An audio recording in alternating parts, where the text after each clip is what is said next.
The macro charts are beginning to look more and more bullish for Bitcoin. However, a few major roadblocks are still standing in the way before a macro uptrend can begin. In today's video, we're going to be reviewing the smaller time frame, discussing the possibility for a rejection and pullback from these levels, and so much more. Let's go ahead and dive into the video.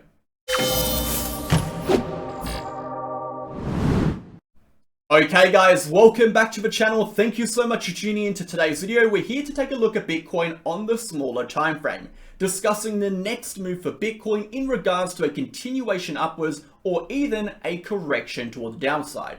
We're going to be discussing exactly what we need to see for each of these moves to occur from a technical and structural perspective, referring back to the macro charts as well.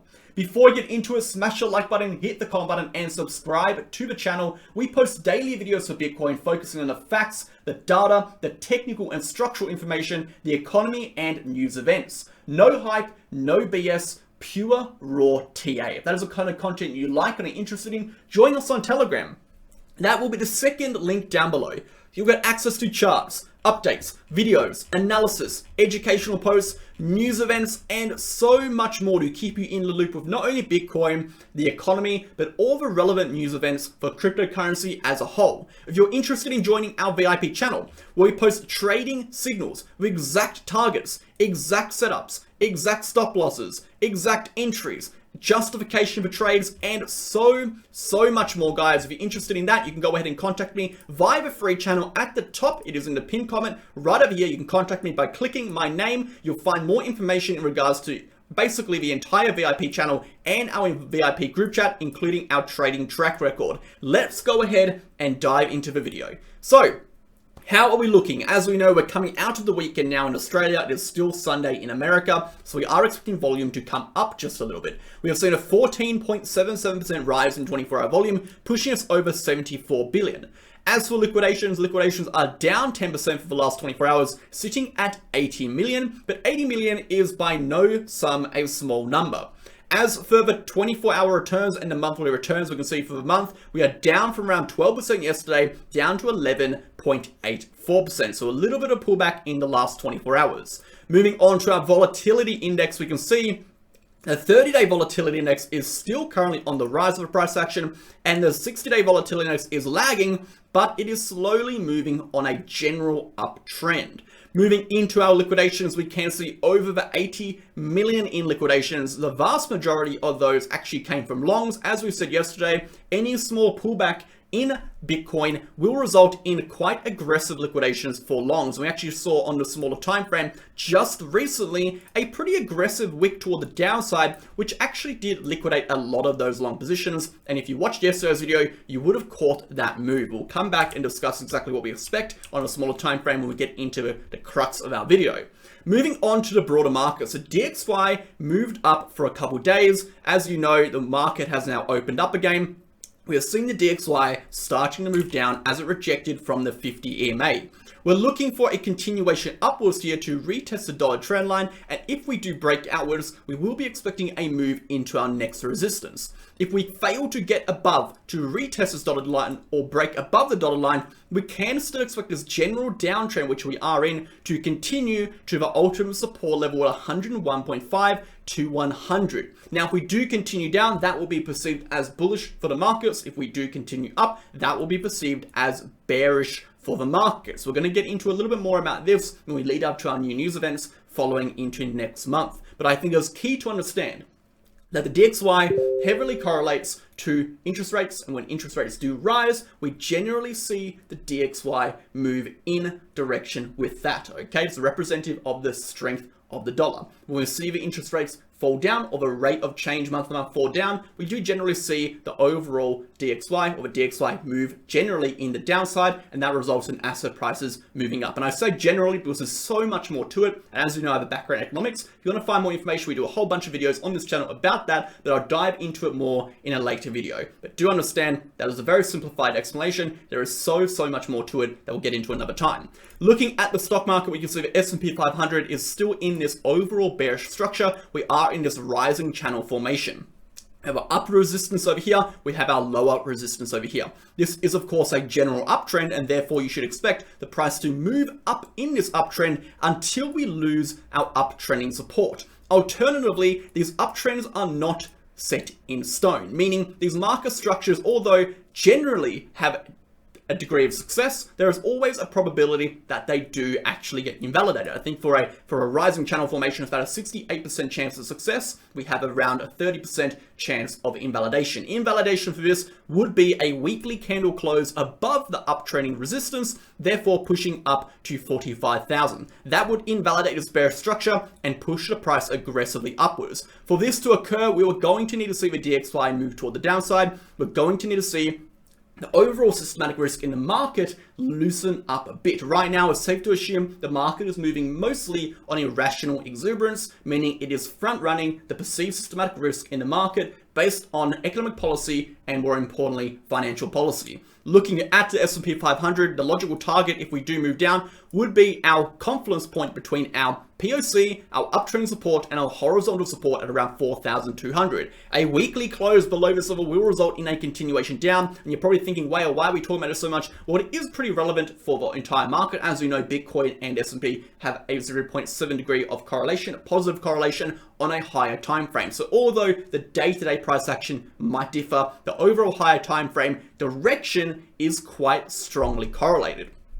And yes, in the last few weeks, it hasn't been, because we saw political news such as Binance being sued. We saw the correlation stretch thin. Actually, Bitcoin went in opposition to the S&P 500 temporarily, as we saw in the period where we saw FTX crash. We saw Bitcoin go in opposition to the stock market, but eventually these correlations do catch up. They do turn positive again on a higher time frame, which is what we're seeing now.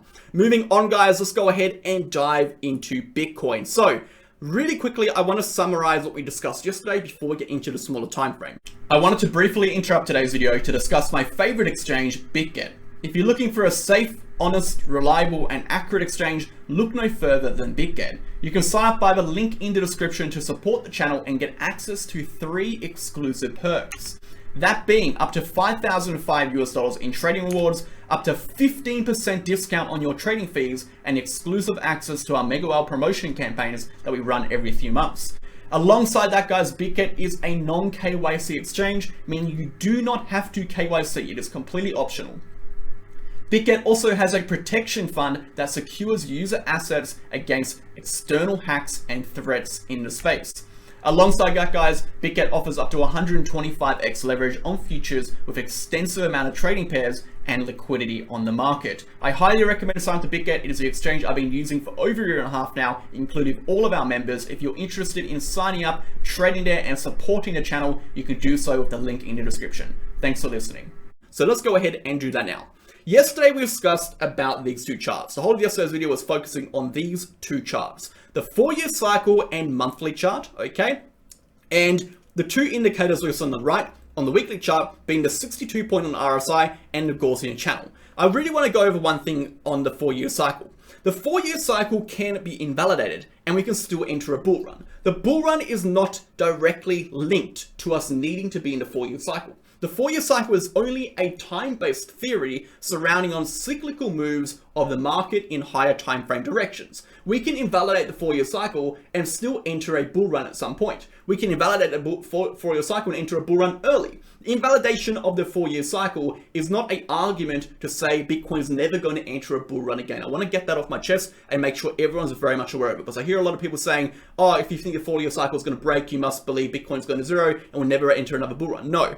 The 4-year cycle is not determined by the bull run, and the bull run is not determined by the 4-year cycle. It is just a cyclical theory that happens to line up based on historical data and patterns we've observed over the course of a few years. If that trend breaks, if that theory breaks, if that cyclical theory breaks, it doesn't mean Bitcoin is never going to move upwards again. It just means the method or model we've used to assess general time frame based directions has now been adjusted. So going over the 4-year cycle again really quickly, if we do look at the 4-year cycle, if we look at the bull run more specifically, there are 3 key elements we need to see before we can say 2 things. 1, we're in a macro uptrend, and 2, we are in a bull run. So first and foremost, excuse me, what do we need to see for a macro uptrend to begin? Well, going off structural levels, we have to look at what was seen in returns to liquidity zones. Okay, horizontal resistances, horizontal supports. Every time we have a bull run, every time we have a bear cycle, we do form strong bases of support. So these are marked by these red horizontal lines. We have a very strong base of support over here, we have a very strong base of support over here, and we have a very strong base of support over here. This base of supports lasts around 6 to 12 months as a strong support, and when finally lost, we enter that capitulation phase in the bear market, resulting in a new low. This is marked as a major trigger point for the overall macro trend to flip. Think about it. Strong support becomes strong resistance. If you want to go into a macro uptrend, we need to break back above that resistance. So from a structural level, from a liquidity level, we're looking for a break and close on the monthly chart above 30,000 to trigger the start of a macro uptrend. Where will the start of the macro uptrend take us? According to our historical data, every time we close above 30,000, we end up going to retest that dotted trend line, the dotted trend line and the dotted trend line, which is marked at 48,000. That is point number one. Point number two is going off our dotted trend line. If we look at the dotted trend line being the high point of the first dead cat bounce in the bear market, you can see over here, first dead cat bounce in the bear market, and we take something called an angle trend base from our bear market low to the dotted trend line, from the bear market low to the dotted trend line, and finally from the bear market low to the dotted trend line. Now, depending on when we hit the dotted trend line will determine exactly where this angle is going to be, but we'll just go ahead and assume it's going to be lined up the 4-year cycle. We can see the average angle ranges between 42% and 36, okay? 36 degrees, sorry.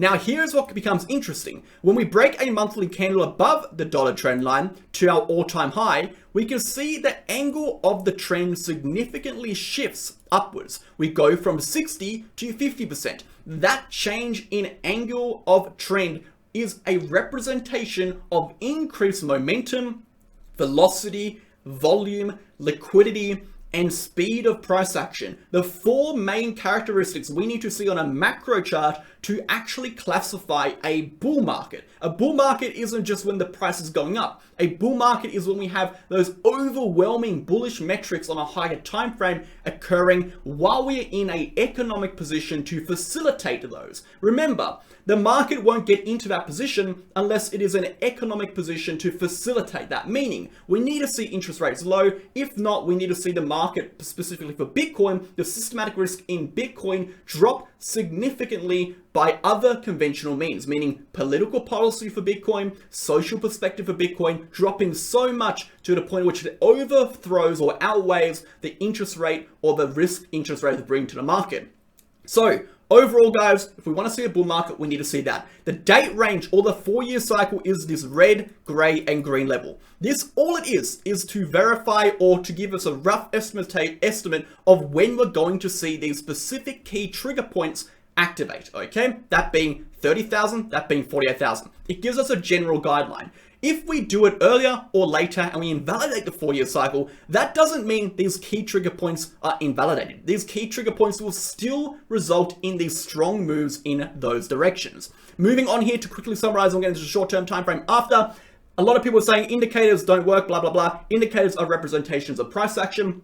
An indicator on a higher time frame, yes, it is lagging to a degree, but an indicator is a derivative of price action. What it tells us isn't an entry or an exit. What it tells us is how the metrics of price action are developing. The metrics being momentum, speed, velocity, liquidity, all those different metrics. We can go on and on. They're telling us what those metrics are doing and how they're shaping up and shifting, more importantly, on a higher time frame. We can take that information and extract the information and use it in our analysis to determine the probabilities of moves in either direction. Now, it doesn't mean the price is automatically going to go upwards. We could come down, but it generally suggests, from historical data and from what these indicators are suggesting about the momentum, the probabilities of continuations upwards significantly shift when we see these certain triggers go off. Trigger number 1, a shift in momentum, breaking over the 62 on the RSI on the weekly. Trigger number 2, a weekly close above the Gaussian channel red line from entering below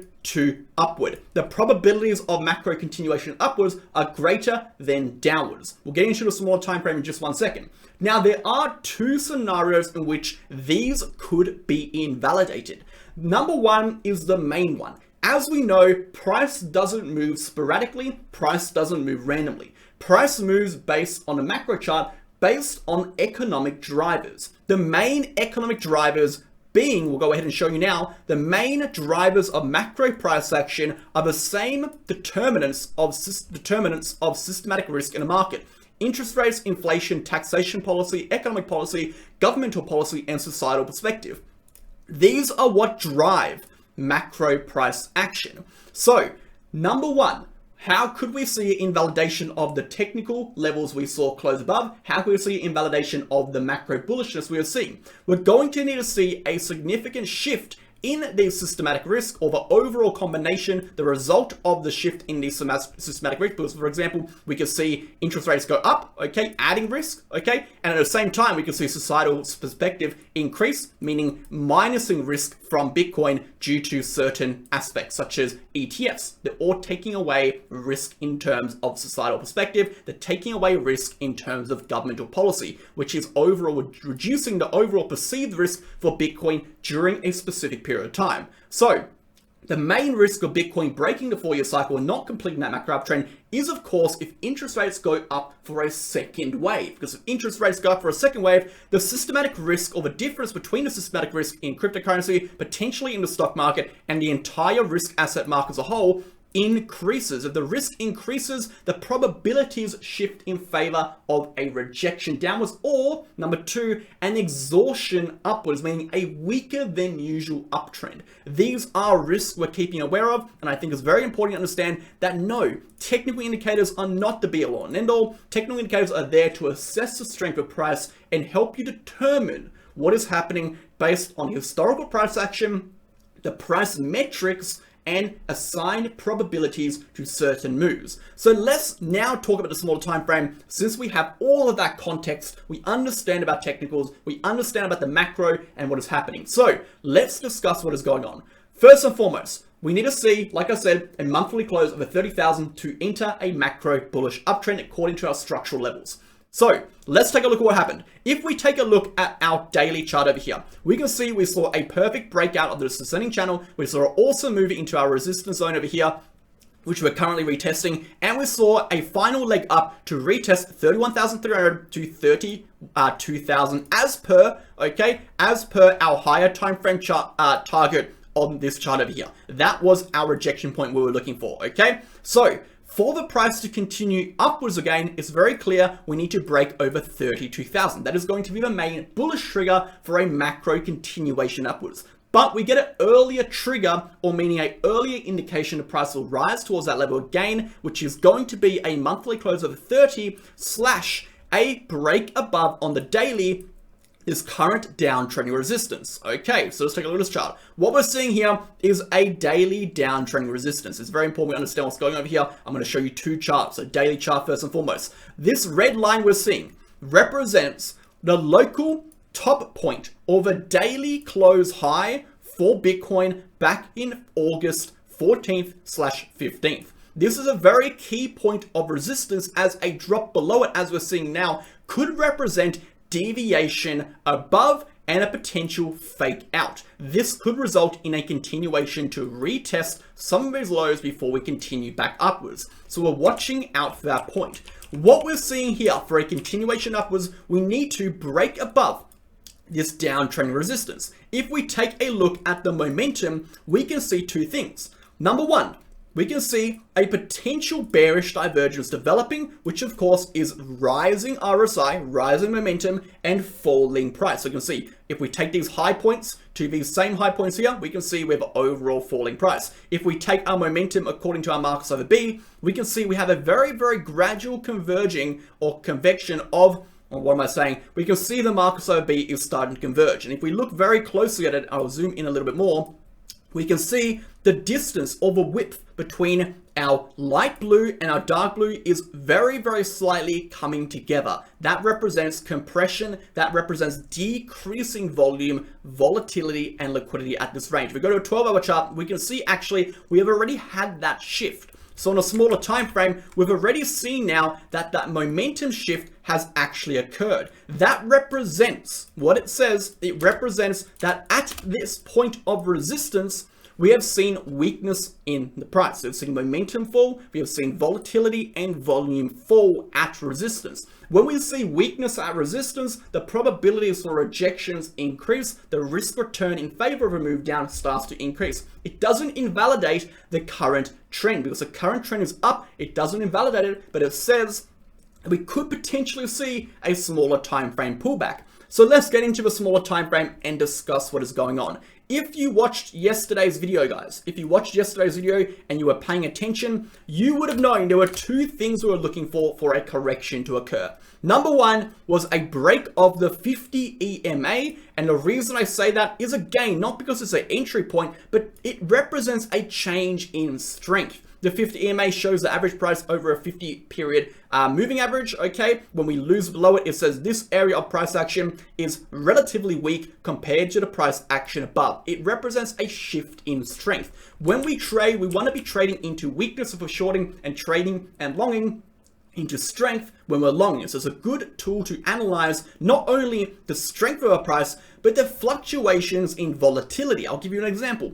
When we see the distance between the 50 EMA and the price action wide compared to low, this represents a fluctuation in volatility. This is our volatility curve right over here. This shows us a visual representation of how volatility has changed over a period. We can see volatility is overall decreasing over here as the price action is compressing against the 50 EMA. We have greater volatility here, we have lessening volatility, and even less volatility over here. It represents compression and consolidation. So generally when we see the price compress against the 50 EMA, it represents we're going to see a strong move. We saw a strong move. We saw a strong move up exactly as expected to 31,300 to 32,000.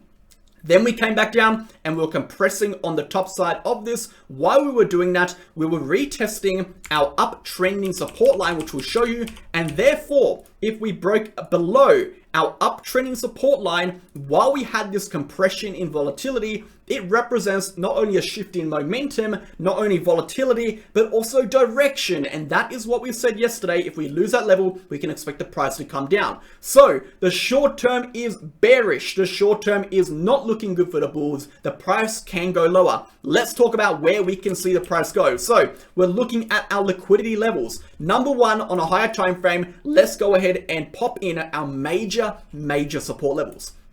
The most significant support level is going to be right over here at 28,456. Number two, we have a very strong support range between around 29,800, okay, and 29,600 to 29,500. We'll go ahead and pop that in. That is an incredibly strong support level. If we lose this support level, that is going to almost confirm the likelihood that we're pushing toward this range, okay? So the very strong support, this is what we call a bearish trigger, okay? At the moment, we are in a rejection pattern, short-term bearish, but we do not have a flip in the higher time frame trend on the daily chart until we lose this level. So this is going to be a bearish trigger. Until then, we have to assume these pullbacks are just small pullbacks and could be corrective pullbacks, healthy consolidations before we move back upwards. And that is why you can take shorts, but you should keep your stop losses tight above this level over here. If we lose this level, that is when we can expect that volatility and volume and momentum to pick up toward the downside and push toward that lower range. So now that we're showing you that, let's take a look at our next levels. If we look at our VRPV, we can see periods within this recent move where we have lower volume, lower resistance. We can see these gaps, for example, right over here, 28,700 to 28,500, a nice strong gap. This could be an area in which we find decent amount of support and push into. We can see gaps between these ranges, okay? What we can also see is we have a decent amount of support developing within this area between 30,000 and 32,000, meaning we do expect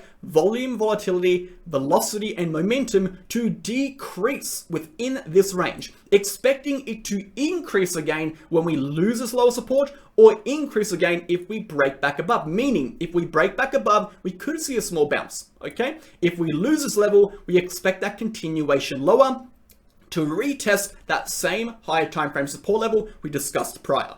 So at the moment, guys, to summarize a smaller time frame, we have broken down, we are losing momentum on the higher time, on the daily, we are losing momentum on the 12-hour. On the smaller time frame, we have lost our uptrend already. We've taken those shorts over here. We're looking to take profits. Our first profit targets should be in this range. Expect everything now to be a bounce until we lose this range. If we lose this level, that is when we expect that next move to about 29,600 to 29,500 or whatever range to find support. If we lose that level, we continue creating these lows toward the downside, with that major low point being right over here, that 28,800 area. Okay, I want to go ahead and re-emphasize one more thing. Keep your eyes on this level and then come back to this higher time frame chart. As we said in yesterday's video, there is a possibility we could see over the next 5 days a rejection. We are starting to see that.